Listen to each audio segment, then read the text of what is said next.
There we go. So over here on the right hand side, you'll see a icon called snapping. So I'm holding my cursor on it right now. It looks like two clips with a little, looks like a sound icon popping out of it. What that allows me to do is line up clips with each other easily. So you'll notice as I get close to the end of this clip, the yellow line appears. So that's telling me that the end of this alien ship clip lines up perfectly with the clip below it. And that's what you want. If you don't have the snap turned on, you're going to get some ugly transitions where some scenes will overlap others unintentionally. So now we have our ship coming in and landing. We switch to the scene where everybody runs away.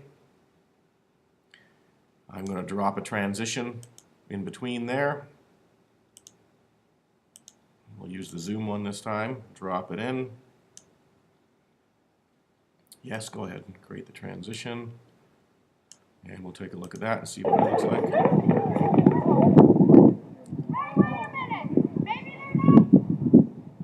Maybe they're not angry. Maybe they're not our enemy. We'll go back and take a look.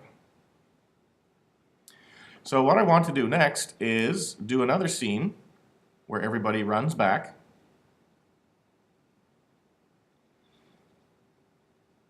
And I'm going to bring in my alien ship one more time. So to make this final scene work where the ship lands and the alien comes out, I need a still picture of the background that I had. So I'll go back to my clips. There's my still pic that I didn't drag in the first time. So this still picture is going to be dragged down onto my timeline. And again, the beauty of it being a still picture instead of a movie clip is that I can make it as long or as short as I want. You can shrink a movie clip by rolling it back up, and then you can roll it back out if you need to later, or you can cut it and put the piece you don't use up on your library. But you can't extend a video clip. So if you take a video clip and it's not long enough, you have to take another clip. The beauty of the still picture is that I can make it as long or as short as I want. So I'll stretch it out to give me a few seconds of action there. And this is where I'm going to bring my ship back in again.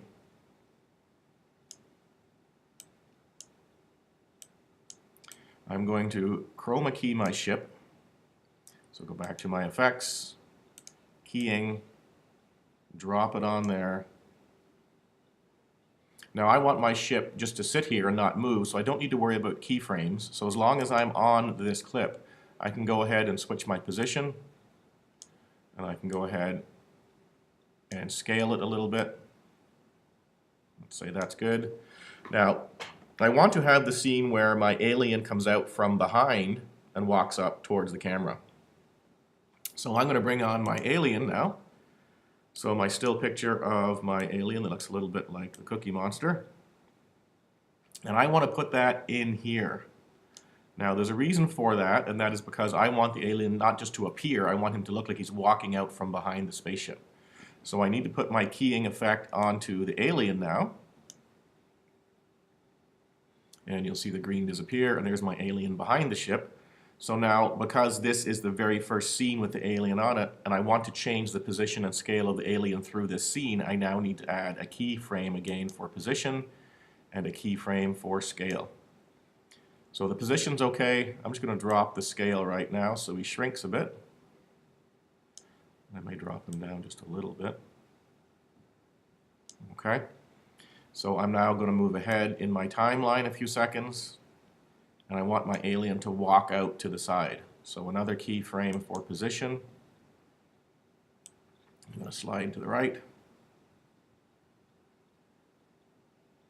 There he comes, and I'm going to bring him down a little bit so he comes out a little bit right here. And I'm going to leave the scale, so I'll set a keyframe for scale, but I won't change it. I'm going to move ahead a little bit more again.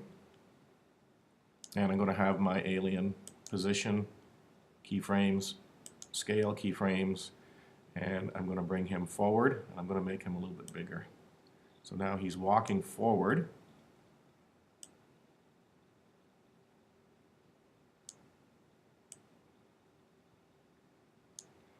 And one more step, keyframe for position, keyframe for scale. Now, here's something, I'm going to stop it right there, but I'm going to show you one more trick that will be useful. If I make him any bigger, you're going to notice he's getting bigger, but he is behind the spaceship. I want him to be in front of the spaceship now. So because I made him too big, this layer right here, as you see, the spaceship is on top of the alien. So what we're going to have to do is shrink him back down just a little bit so he doesn't get on top of the spaceship. I'm going to, on this clip, blade or cut, so Command B, I'm just cutting it into two sections, and I'm going to move this section at this point directly up above. And I can continue then on this piece to move the alien, position, scale. I'm going to move him forward, and notice now he is in front of the ship. So let's see how that looks. So we start this scene. There's my spaceship that has landed. There comes my alien. He starts to walk forward. And he kind of jumped there, but you get the idea at that point. The keyframe I added there, I didn't add one at the beginning, so he jumped up to that full size. Okay? So now my alien is at the position where I can start to have him talk. And I will show that to you in another tutorial. So let's take one quick last look at what we have so far. Our wonderful actors doing their job. We have a transition between clips. Here comes our spaceship. Chroma keyed with keyframes. The ship lands. We transition to everybody running away.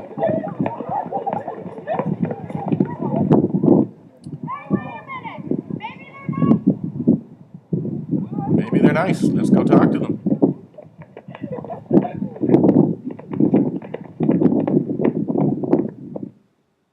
There's our ship. Here comes our alien, moving forward to talk to us. And just remember to put that keyframe at the beginning of that last clip. I missed that part, and there we go. So again, the beauty of this is that if that scene is too long, I can take this still picture and wind it back up so that it ends right in line with the other clips. All right, so that should get you started. If you have any questions, please call me over, and I will certainly be glad to give you some one-on-one tips. But at that point in time, you know how to bring in your chroma key effect pictures, you know how to overlay them on top of other video, you know how to cut your video or trim your video, you know how to do transitions, you know how to do keyframes for position and scale to move your chroma key pictures around. So that should give you a good basis for getting started with your video editing. And again, if you have any questions, let me know. Good luck.